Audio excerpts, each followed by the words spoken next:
Вітаю. Ну што ж, учора пасля пэўнага перапынку выйшаў на YouTube, запусціў першае відэо. У каментах мяне адразу запыталі, што я думаю пра затрыманне відэаблогераў у Беларусі, якое адбылося таксама, дарэчы, учора.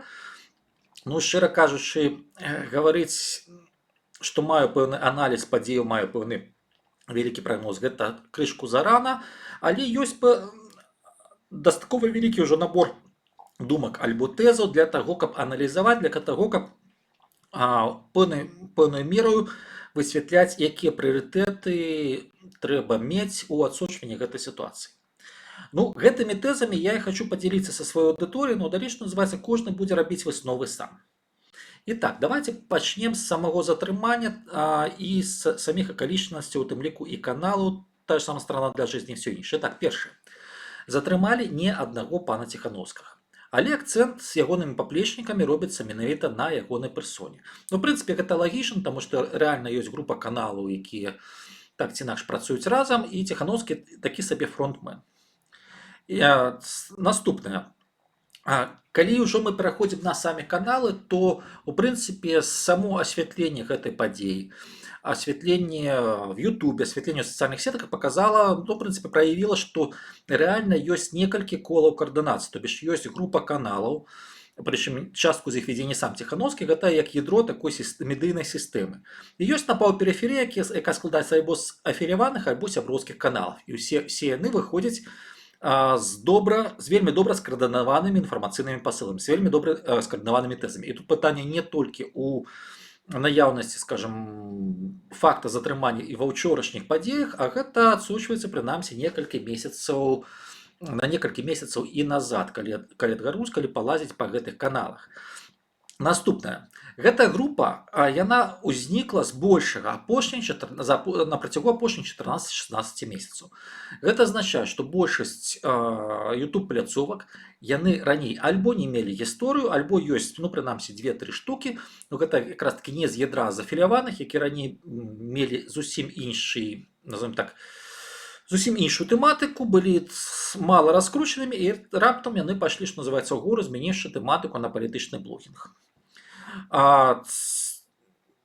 Тое, што гэтыя каналы за 14-16 месяцаў набралі дастаткова вялікую колькасць прагляду, нагадаю, што канал Ціхановскага сёння мае больш за 140 тысяч, а яшчэ на канец 2019 года меў менш за 40, ну гэта пра нешта сведчыць, прынамсі, гэта сведчыць пра, як мінімум, пра наяўнасць у сеткі дастаткова прафесійнага кола выканаўцаў. Таму што гэта азначае, што гэта не толькі тэхнічныя працаўнікі, гэта тых, хто прасоўвае, гэта тых, хто рэклямуе. Гэта можа сведчыць пра наяўнасць рэклямных бюджэтаў, таму што, ну, як бы там ні было, аўдыторыю трэба нагнаць. І гэта у тым ліку пра дапамогу, магчыма, ботафірмам, якія накідалі нежывой, неарганічнай аўдыторыі, але гэта зноў-такі можа быць частку звычайнай камерцыйнай кантракту па раскрутцы. У прынцыпе, такія кантракты, ну, калі табе трэба дадаць на працягу там года некалькі дзесяткаў тысяч, не такія дарагія, але калі на працягу некалькіх месяцаў, ну, гэта, ў прынцыпе, гэта рэальна патрабуе, прынамсі, добра працуючай галавы. Ну, адпаведна, калі гэты чалавек наняты, а не ёсць сябрам каманды, гэта патрабуе бюджэту. Наступнае. Сама інфармацыйная кампанія. Таму што можна казаць пра раскрутку, але без контента яна ні пра што не гаворыць. І вот тут дастаткова цікава, таму што сама інфармацыйная кампанія, яна вельмі добра прадуманая, якраз такі з пункту гледжання палітычнага блогінгу і з пункту гледжання вот такого шоу за адносна невялікія грошы. Узяты сегмент персанальнай гісторыі, то есть асабістай незадаволенасці, асабістай крыўды грамадзянаў, асабістага сутыкнення з праблемамі. Людзі вельмі лёгка пераймаюць на сябе боль, незадаволенасць іншых, то бишь яны праводзяць паралелі паміж сабой і вось гэтым, скажем так, чалавекам у кадры. Таму гэта заўсёды заходзіць. Гэта заходзіць і ў б'юці, скажем так, блогінгу, гэта заходзіць у блогінг пра жыццё, гэта заходзіць у тым ліку пра палітычны блогінг. Такі сабе увод элемента ток-шоу, ну, кшталту там, я не ведаю, таго, што здымаюць там пра жыццёвыя негаразды на ведучых каналах любой краіны, ну, увядзенне гэта ў YouTube канал. Дарэчы, спрацавала вельмі класна, таму што атрымліваецца эмацыйная карцінка, і на гэта людзі ідуць. Пры гэтым, калі казаць пра развіццё сеткі, тут вельмі цікава яшчэ наяўнасць ці адсутнасць тэзаў, таму што тэзы пра тое, што трэба выпраўляць, ёсць, тэзы пра праблемы ёсць, именно это эмоцыі персанальныя, назовем так, персанальнай гісторыі. А вось тэзаў за што іх няма. То бишь, па вялікім рахунку маем эмацыйную карцінку, і мы супраць яго кепска за ўсё добрае. І у прынцыпе, калі браць з пункту гледжання раскруткі аўдыторыі і далейшае яе ўтрымання на пачатку, то гэта апраўданы таксама тактычны крок, таму што кожны выбірае для сябе сам, але калі браць гнацца за масавасцю, гэты крок апраўданы, таму што любая тэза за, яна мае як сваіх прыхільнікаў, так і апанентаў. І адпаведна, калі ты выступаеш не проста з крытыкай, Беларусі багата, што ёсць што крытыкаваць. Калі ты выступаеш не проста з крытыкай, калі ты выступаеш яшчэ з нейкай пазіцыяй, то адпаведна твая аўдыторыя пачынае драбіцца, і частка аўдыторыі яна адкалваецца. Гэта лагічна. Але калі ў цябе няма вось гэтага раздражняльніка у выглядзе аргумента за, мы кшталту за тое, каб было проста добра. Аўдыторыя не дробіцца, на пэўны час вісіць з табою, проста назіраючы за тым, маўляў, як ты выкрываеш тое, што, скажем так, не працуе ў тваёй дзяржаве. Гэта класна. Таму, в прынцыпе, наяўнасць такой кампаніі, яна сведчыць пра тое, што, прынамсі, гэта срэжысавана, і гэта зроблена, сапраўды, на вельмі высокім прафесійным узроўні.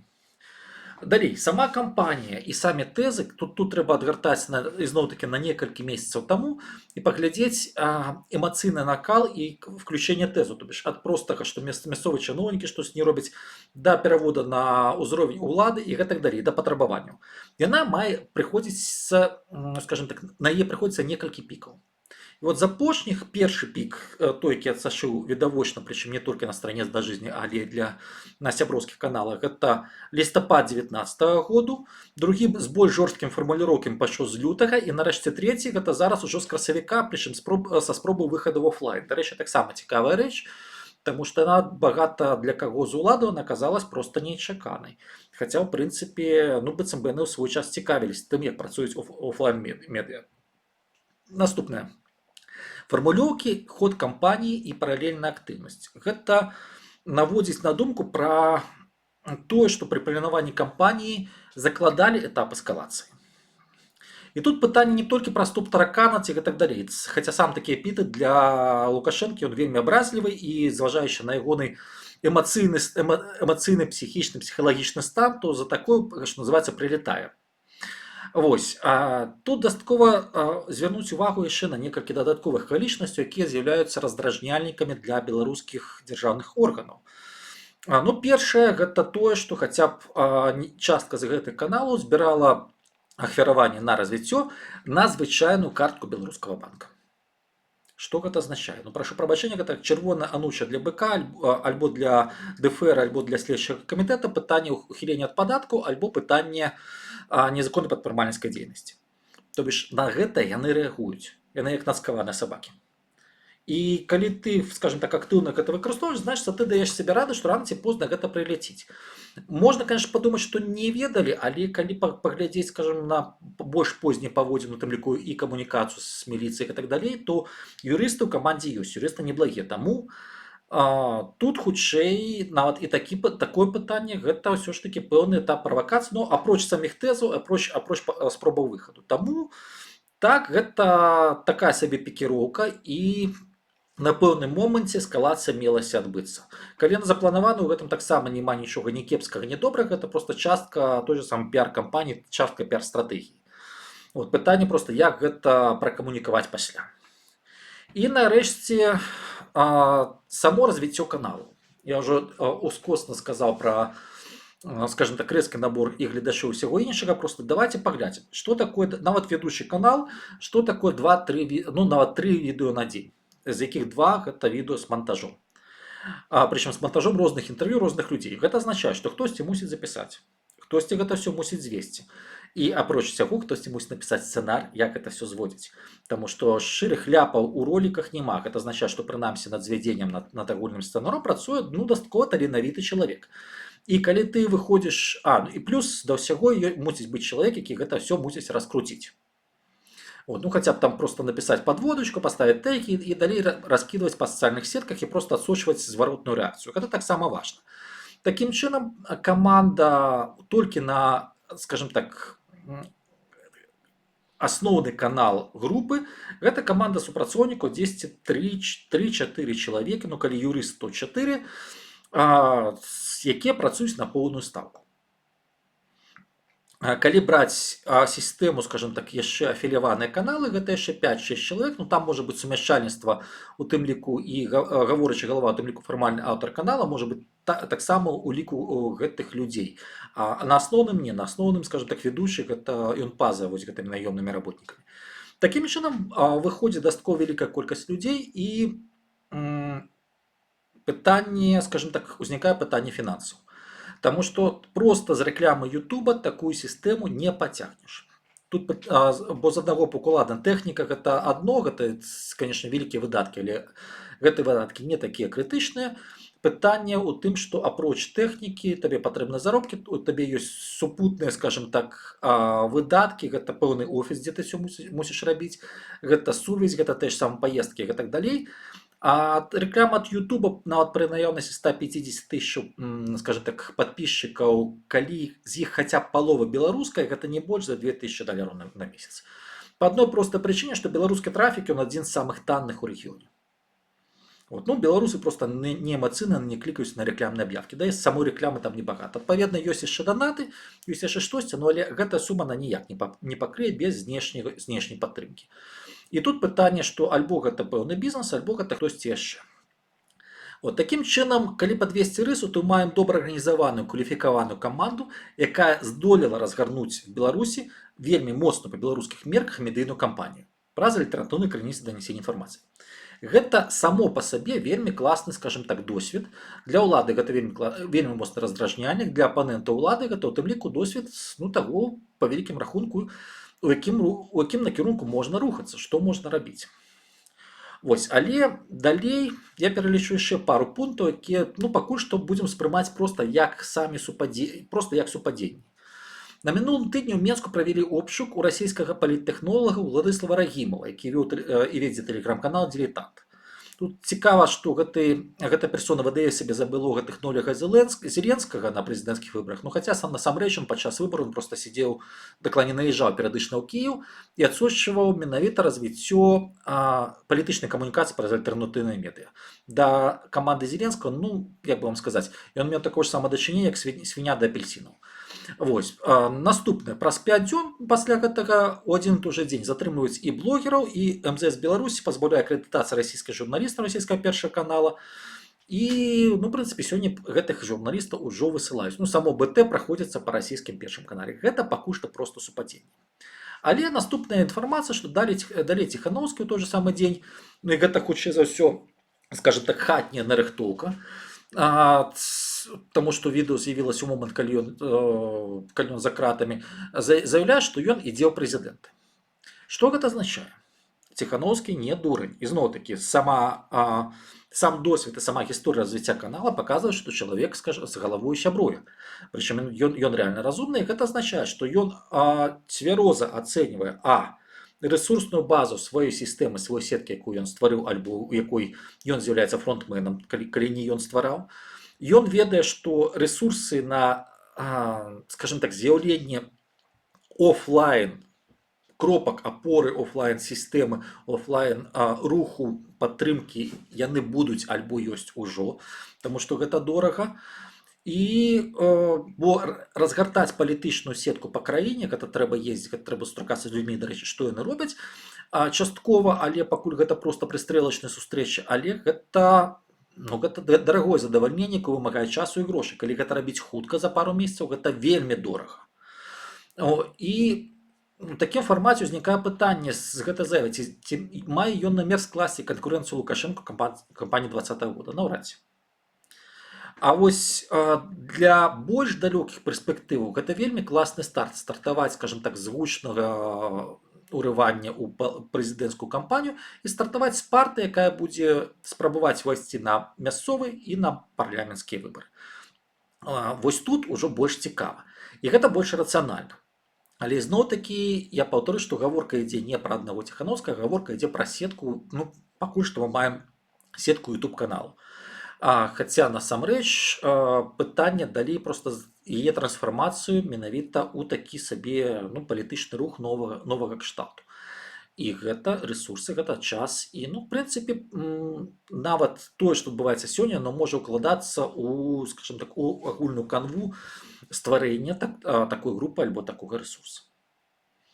Таму, прынамсі, станам на сёння мы маем новы раздражняльнік у беларускай палітычнай сістэме. Прычым гэты раздражняльнік і гэта цікавая сітуацыя як для ўлады, так і для звыклай апазіцыі, таму што ў стары вот такі междусабойчык можа, от старым междусабойчыкам можа з'явіцца трэці гулец. Вось гэта ўжо прынамсі цікава.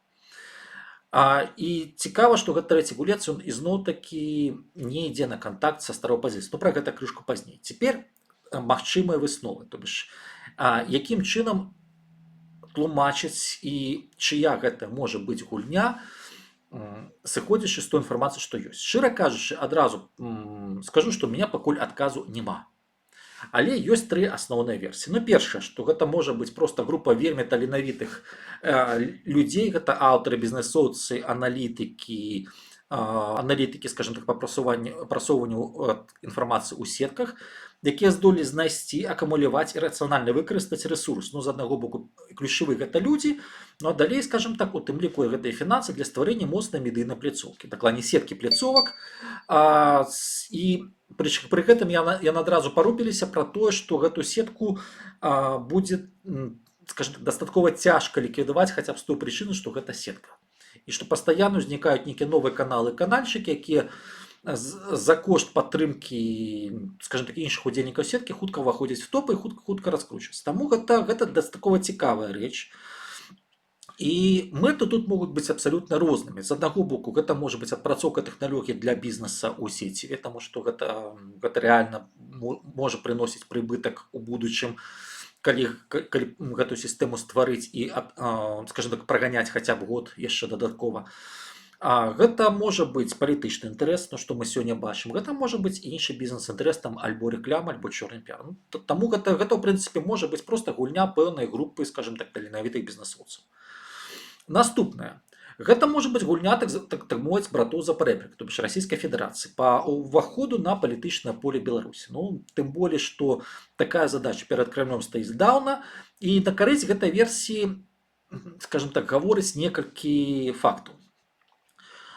Першае, гэта тое, што пікі падтрымкі альбо пікі інфармацыйнага накалу, ну, у ключавых каналах групы, яны супадалі з палітычнымі падзеямі. То бишь першы накат 19 года лістапада, гэта перад, памятаем, снежаньскімі інтэграцыйнымі перамовамі.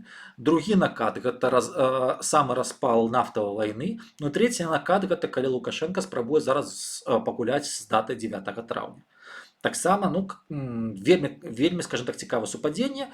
Ну, тут можа быць і мінулае самога Ціханаўскага, і вельмі цікава тое, што ізноў-такі падобныя рэсурсы альбо падобныя, скажем так, сеткавыя тэхналогіі актыўна адпрацоўваюцца Расіяй, ну, прынамсі, на тэрыторыі Еўрасаюза, пра што, ну, тым ліку разведка Еўрасаюза гаворыць дастаткова, дакладней контрвыведка, гаворыць дастаткова актыўна. Ёсць адразу некалькі аналітычных справаздачаў пра расійскія спробы інфармацыйнага ўплыву. Але гэта, скажем так, толькі адна з версій. Яна не з'яўляецца, ну, на мою думку, пакуль што ключавой ці дамінуючай. Гэта адна з. Другую я ўжо сказал, што гэта ўласная гульня. І трэцяе вельмі цікава, што гэта можа быць гульня самой беларускай улады. Таму што тут таксама цікава, таму што аналітыкі, скажем так, Александра Лукашенка, яны у тым ліку прыязджалі і ў Кіеў, яны размаўлялі, яны цікавіліся сярод іншага стварэннем палітычных партый новага ўзору. У Беларусі гавораць пра змену канстытуцыі, узмацнення ролі палітычных партый. І ў тым ліку яны цікавіліся, прынамсі, акружэнне Лукашенка, но цікавяцца у тым ліку і новымі медыа, пакуль, правда, не ведаюць, што з гэтым рабіць, але, прынамсі, інтарэс ёсць. І ў такім фармаце гэта можа быць карысна як стварэнне такой сабе проксі-апазіцыйнай сілы, якая будзе менавіта трэцім гульцом і будзе адрываць частку пазіцыі, частку людзей у звыклай пазіцыі. У свой час у сярэдзіне, нагадаю, у сярэдзіне 90-х гэту ролю адыгрывала ЛДПБ Гайдукевіча. Но сёння ўжо ніхто не ўспрымае Гайдукевіча як апазіцыю. Але на той момант гэта была такая таксама цікавая рэч, гэта спрабавалі тады разыграць, правда, атрымалася не лепшым чынам. Што можа гаварыць на карысць гэтай версіі? Ну, па-першае, адсутнасць хуткай рэакцыі на рэзкую рыторыку. Таму што, ну, прашу прабачэння, штрафы выпісвалі за больш мяккую рыторыку адносна Лукашэнкі, а тут людзі, што называецца, робяць праўду матку, іх, ну, па вялікім рахунку моцна не прэсуюць. Далей, падвод пад эскалацыю, ну, тое ж самазатрыманне і правядзенне гэтых мераў такім чынам, што, ну, прашу прабачэння, мясцовыя міліцанты выглядалі прынамсі тупа. Вось. І трэцяе, гэта пэўная аўтаномнасць групы Ціханаўскай, якая не ідзе на актыўны кантакт з большасцю апазіцыйных групаў Беларусі. У тым ліку нават новых, якія ствараюцца. Таму тут таксама ёсць свае пытанні за. Ці гэта ізноў-такі будзе дамінуючым, не ведаю, паглядзім. Але пакуль што тры, ну, на маю думку, больш-менш раўназначныя версіі, і якая з гэтых трох версій ўсё ж такі бліжэйшая да праўды, стане ясна ўжо на працягу бліжэйшага месяца палутара. Прынамсі, на што буду звяртаць увагу я. Першае, хто будзе аказваць знешнюю медыйную падтрымку групе Ціханаўскага.